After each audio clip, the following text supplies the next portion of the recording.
I'm Nate Lind, and I help people interested in buying or selling online businesses get the transaction done without the deal falling apart. If you're looking to buy or sell online businesses, then be sure to keep tuning in for more videos like this one. Be sure to subscribe and hit the bell for notifications about new videos and interviews. And introduce yourself in the comments. Are you a buyer or a seller? Enjoy the interview. Hey everybody, Nate Lind here. I've got another special guest in the world of mergers and acquisitions. I'm assembling the who's who of the M&A space for online businesses. Fellow broker at Website Closers, Aaron Kinnear. Aaron, tell us a little bit about yourself, where you came from. I know you've been an active e-commerce seller yourself, and why you got into the M&A space. Yeah, well, that's nice to be here. Thanks for having me, Nate. And I've been in the e-commerce world now for about 15 years, which kind of makes me the old guy in the space. I've been building, buying, creating, selling kind of product-based businesses for the better part of the last 15 years. And in 2016, Ron Matheson and Jason Giritas with Website Closers actually sold one of my larger companies. So after I got that business sold, was very interested, obviously, in the buying and the selling of e-com businesses. At the same time, I created a couple of other small brands, predominantly on the Amazon platform. But I've been at it for a while, and obviously now as a broker for Website Closers, selling businesses, and it's about as exciting as it gets. Yeah, I couldn't be more delighted to have made that transition as well. Also from e-commerce, but instead of the Amazon side, I came from the affiliate marketing side. So it's always fun. You're down in Austin, I'm up in Fort Worth. It's fun when we get together and we can share some of the challenges that you've seen as an Amazon seller, and then the similar bottlenecks on the affiliate marketing side. It's fascinating how everybody in the world of e-commerce has bottlenecks or has areas of risk or challenges, or controls that they need to put into place that's bigger than them. It's beyond their control in most of these cases. And whether it's credit card processing, if you have your own website, or the funnel that you build, or on Amazon, it is literally Amazon ripping you off, or competitors knocking you down, or that sort of thing. We've all got our challenges that are out there, which puts you in a very unique position to share an interesting perspective. And I'd love for you to talk a little bit about a war story. Could be a total failure, could be a success story. There's lessons to be learned from all of them. If you've got one that you can share, and then we can dissect it a little bit, and maybe play Monday quarterback, what could have been done differently from a learning lessons perspective. I think that's invaluable. Yeah, cool. So this was a recent deal that we actually just that was sold. And this particular business was a medical training online website. And so it was a very specific medical discipline that kind of it did require licensing, to have the materials updated and that sort of thing. It was a husband and wife combo. Wife held all of the licensing and the know-how and the knowledge. And so the challenge was this particular business went under contract with SBA financing. And so the buyer was utilizing SBA financing through one of our partners. I believe that deal went with 10% down, which is one of the more attractive programs that they offer. But the challenge was going through underwriting. We actually had gone through 3 different kind of lenders through this one particular group because the underwriters were not comfortable with the transition, right? So the business kind of had some special sauce that resides with one of the sellers who had the licensing and the know-how and the expertise. So the deal just about fell apart 3 different times. And so what we had to do was get really creative and get proactive and go out and find and locate folks within the specific discipline of the medical industry that would be willing to continue to develop the materials and the coursework for this business moving forward. We actually sourced 5 individuals, which was quite a challenge because there's just not a whole lot of these folks out there. And so we sourced these folks. We've got them willing to continue to develop the materials and work on a 1099 basis. And the third underwriter and the third lender went ahead and underwrote the deal, and we got it closed and we got it sold. So very interesting and challenging situation. That's it does sound like a pretty challenging situation. I can see the nuance in that, but also, I mean, as a buyer, you want to know that you've got that incoming or that established amount of curriculum or information, so that you're not just literally hanging out there in the wind afterwards. And where the hell would you find it if not for some connections from the seller? Yeah, and it's really kind of common sense too, right? So they're looking for sustainability. They don't want the business to incur any hiccups, or loss of revenues. I know that the existing owners were willing to stay on for a period of time and continue to develop coursework, but that wasn't quite good enough for underwriting, so we really had to get something more stable in place. Got it. Well, from your perspective, what are some opportunities that are out there? And are there any businesses that can be bought and then fixed up and then resold for higher values? Like what's kind of like your deal making thinking behind some of the activity you see from within the brokerage? Yeah. So, and I guess I have a unique perspective. You do as well, Nate, in that we both have been in this kind of realm for some period of time. We've built, we've bought, we've sold our own brands, our own companies, that sort of thing. So when I look at these businesses, sometimes I will see opportunities that buyers don't, and so some examples of that, some of the more common ones that you see are the opportunity to push products or brands onto other channels. Of course, you have Amazon. Of course, you have Walmart, you have eBay. Now Etsy becoming a bigger player, in my opinion. I think Etsy's really up and coming. And it's a marketplace and a channel not to ignore. But you take what the seller has, perhaps they have it just on one Shopify channel. You push it to all the other channels. There's also a process of refining the listings, the photography, the presentation, the brand. A lot of opportunity there just to clean up and list these products in more places for sale. That's some of the easier ways. Now, there's also others that I see a lot of, which is inefficiencies in the process of the business, right? So you'll see folks that are maybe shipping retail orders, onesie twosies, out of a warehouse, or out of their home. And it's just highly inefficient for them to do so. Either they could utilize a 3PL or harness Amazon's fulfillment, right, for the other channels, put some software between the different marketplaces. And that way orders are automated and processes are automated, and eventually you're more profitable. What are some of the hot niches or industries or verticals that you've got, your eye on? Like what are things that excite you? Personally, what I like are, businesses with products with IP. So possibly something that is design or utility patented. Obviously, trademarks are really nice to have, to protect your brand on channels like Amazon, but something that comes with a little bit of IP, something that protects you from international knockoffs and that sort of thing. I also like kind of handcrafted, types of products. If you can find, something that's manufactured here in the States is always kind of cool to me personally. But yeah, I'm kind of a product guy. So I love the products, and I've gotten really good at selling just about everything everywhere online over the last 15 years. What are some ways that buyers can stand out? So one of the things that's it's kind of a running inside joke within the firm is that when we list a company, be ready to be in front of your computer for 2 or 3 days, and sending out non-disclosure agreements, responding to buyers, because it's not like one buyer responding. With our list, close to 900,000 people that are prospective buyers.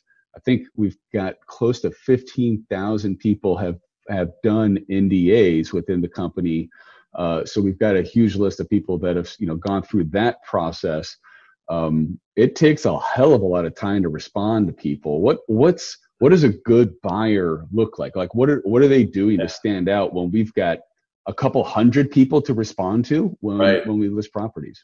Right, which is what we're seeing. We're seeing about 200 inquiries in the first day that we blast these new deals out. So, there's a lot of interest. And so the one thing I can say is that if you're a buyer and you're serious, don't waste time. Pick up the phone, right? Call the broker after you get the package. Say, hey, let's have a conversation.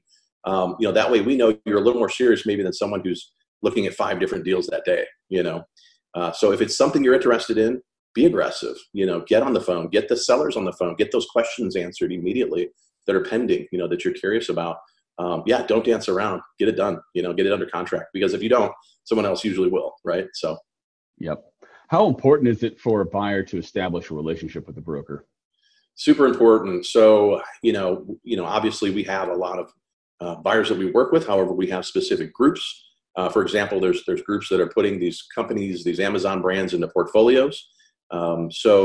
It's very important to have a one-on-one relationship with your broker. So for example, here at Website Closers, I've got buyers that I work with or that work with me exclusively, and I bring them everyone's deals, right? So Let's say you drop a deal and that buyer's interested. I'll get the package from you. I'll bring it to them immediately. There'll be no wasting of time. We'll get NDAs knocked out quickly, and we'll get them in front of that package or get that package in front of them fast.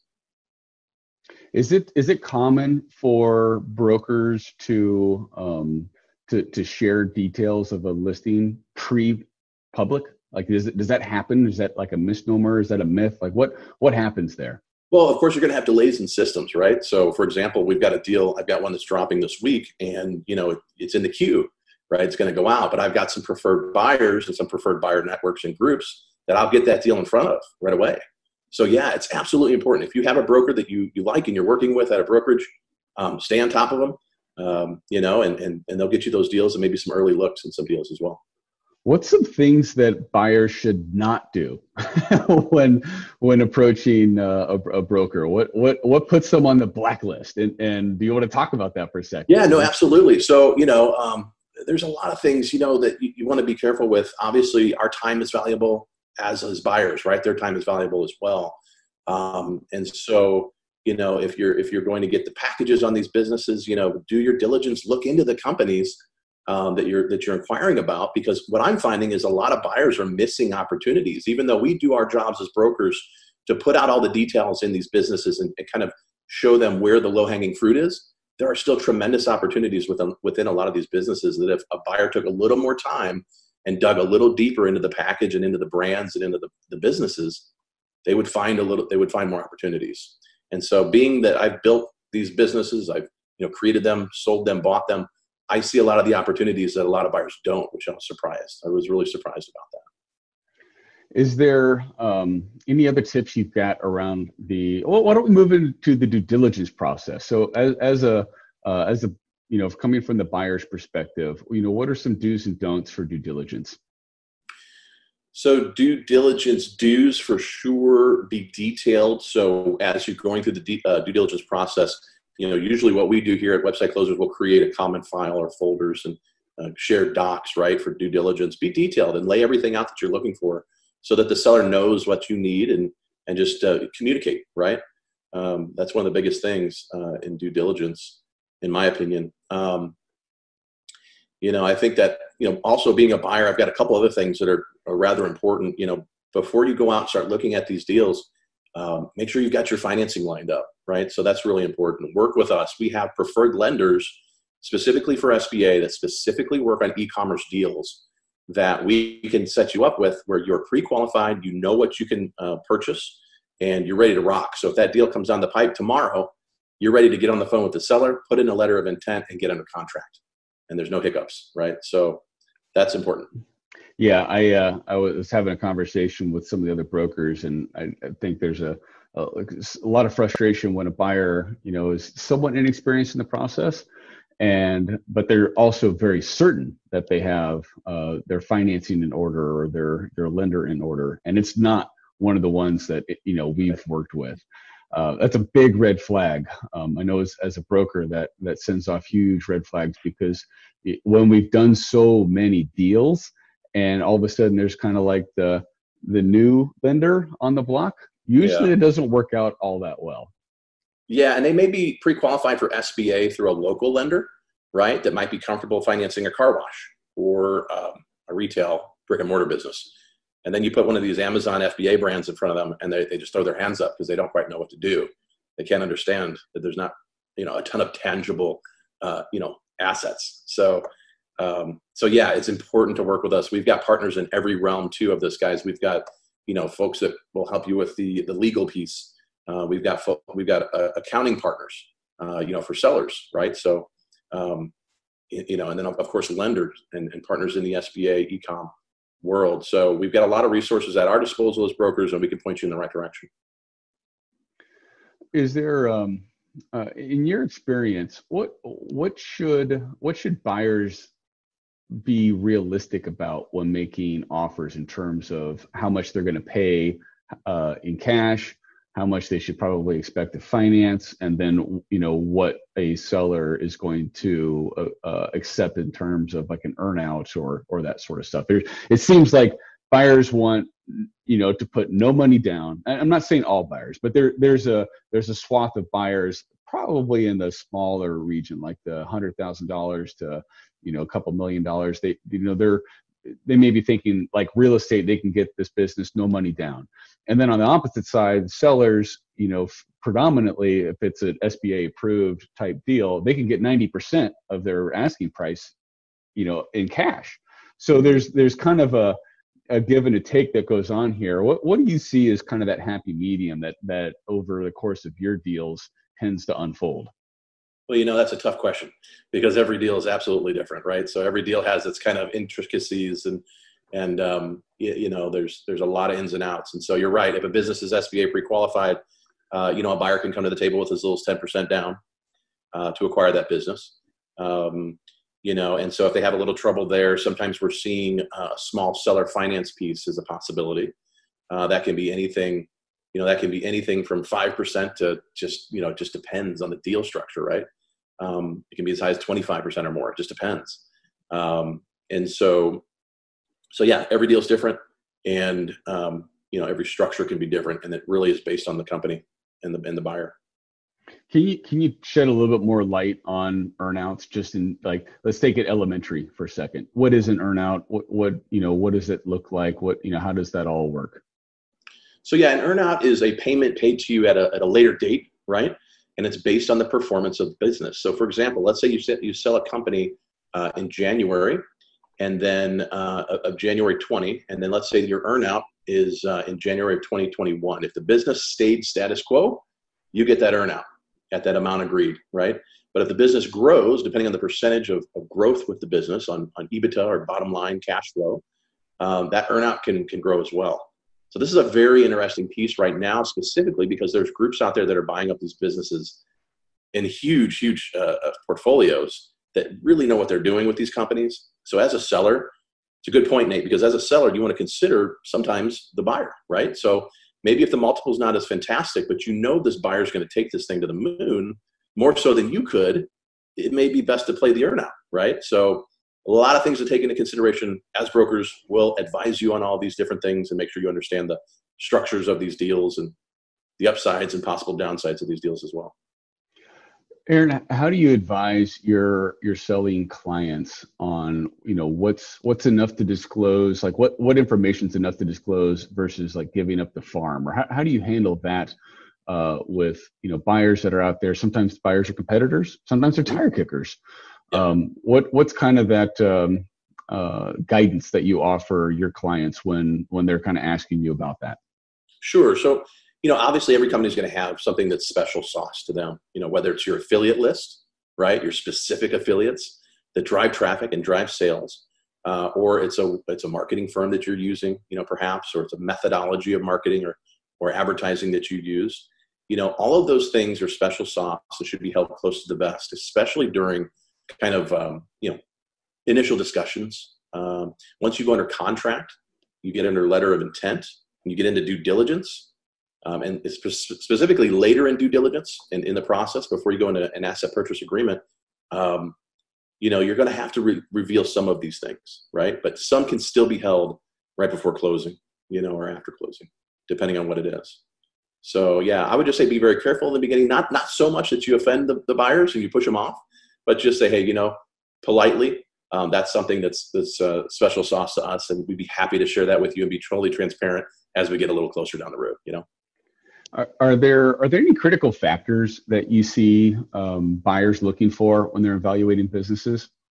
Yeah, absolutely. So, increasing and an upwards trajectory of revenues, of earnings is always something that they're looking for. Even if a company is a little bit flat from one year to the next, it's not a big deal. But the one thing that's really tough, especially for us brokers, is selling a business that's on a declining revenue type of a trajectory. And so one of the mistakes too that we see from sellers is that they'll come to us in a situation where, hey, the business has been losing money for a year. It's taken on water. How fast can we sell it? And so that's just a really tough spot to put a broker in because, when we put a business like that out for sale, what's the first thing a buyer is going to say? Well, it's taking on water.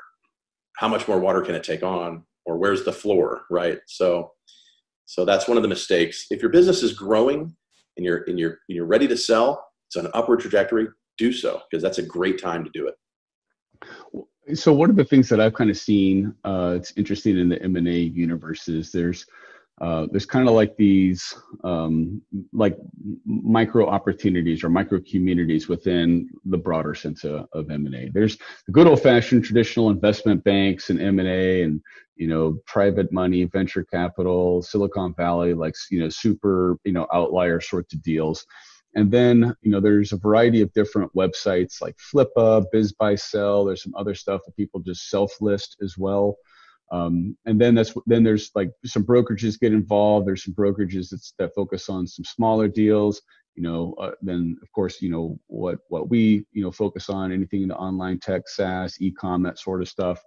And our deal size, stands bar none above the rest. What do you see? And for somebody that's got like a declining business, who would you refer them to? Like my initial thinking is like just self-list on like a Flippa or something like that. And you just that's probably what I would do. Yeah, most likely, because it's just not something that we're really going to be able to do much with. Unfortunately, we have to have these conversations with sellers, and they're hard conversations to have. We have to be very respectful and careful, in those consultations, because they're in a tough spot, right? So we have to be, we have to be aware of that, But yeah, that would probably be your best bet, I would think. That's kind of been my experience too. If you've got like a declining business, or you're in a, you're in a spot where, it's if it's at that kind of smaller level, I think, Website Closures has a specialty in offering upward trajectory growth companies, solid businesses, healthy businesses, and our buyers reflect that. That's what they want. Right. They want to see those sorts of deals in their inbox, and that's why we've got such a large inbox, because they want to skip that couple of years of startup grind, and they want to walk right into a profitable business, at least one that can replace like kind of an executive level salary. I think kind of that $100,000 of profit or more tends to be where I see the bare minimum of buyer profiles that are looking for deals. Yeah, and that's a good point. And there's something else I want to add to that is that, let's say that we have a large percentage of our sellers that they want to leave corporate America. They want to own a e-commerce business, have a little more freedom, spend more time with the family. I'm sure you can relate, and stuff like that. So it's like, hey, it sounds beautiful. It sounds great. But one thing that a lot of them don't realize is that these aren't ATM machines, right? So this isn't a situation where you put baby in the corner, after you purchase the business. You've got to continue to run this company. You've got to dive into it. You've got to learn it, and you've got to grow it, and treat it like you've built it from zero. I see a lot of folks that do think that these e-com companies just kind of run themselves and they spit cash out on the family room floor. And that's just not the case. You have to run these companies. You have to build them. And one other thing is, use the seller as a resource. A lot of these sellers have extreme knowledge in building these companies, and they'd be more than happy to help you after the sale, whether it's in a 1099 consulting or, a lot of these guys are just happy to throw out some ideas and help the buyers of their babies and see them succeed. So that's something to consider. I was interviewing Rochelle Friedman Walk, and she was talking about, she kind of has like this 90-day transition plan. And I thought it was brilliant. The first 30 days is kind of job shadow. Seller runs the business, buyer watches. The second 30 days, the buyer and seller run the business together. And in the last 90 days, the buyer runs the business, seller's available for, emergencies, questions, consulting. And I thought that was a really simple way to develop kind of a transition plan between a buyer and a seller. And I just wanted to share that. I thought it was interesting. What do the transition plans look like for some of the transactions that you've dealt with recently? Yeah. So, and again, it all depends on the buyers and the sellers. The more experienced buyers, we're seeing at least a 30-day transition, right? Just to make sure everything gets handed over properly. Usually they have it by then, the folks that are already running these kinds of companies. And then folks that are getting into it, you may see a 60 or a 90-day transition, or you may see something that's over at 60 days, but then they have access to the seller on an hourly consulting type of a basis. But my big advice here, big takeaway here is, as a buyer of these companies, don't be shy. Engage the previous owners and the sellers, because they're going to go on most likely and create other businesses and other brands and continue to learn. and they can take what they learn and share it with you, and you can apply that to the company that you purchase for them. So. Absolutely agree. Aaron, any other thoughts, commentary, anecdotal situations you've dealt with? Anything else that you think the audience would be interested in? Yeah, I think one of the other things that we forget about here is that while we are selling internet digital ones and zeros, right, businesses, we're still humans, and so I think it's important for buyers and sellers to be kind, be respectful, and be cool, right? Because if somebody likes you, they're going to want to sell you their business. And if somebody likes you, they're going to want to, buy your business, that sort of thing. So it's just one of those deals where be cool, be kind, and respectful, and deal get done. I think that is a great comment. I have heard horror stories, and I certainly have experienced my own, where just the personality conflict can be such that even a very motivated seller and a motivated buyer are like, right, on a first call, yeah. So, yep. Be cool, be nice. Good. Thanks for watching. If you liked this video, be sure to subscribe and tell me what you thought about it in the comments. Your comments encourage me to continue posting videos, and they give me ideas about what to post next. I read and reply to every single one. Also, if you own an online business and you're curious of how much it's worth, click the link below to get a free business valuation with a member of our team. Who knows? It may even be me you're talking to.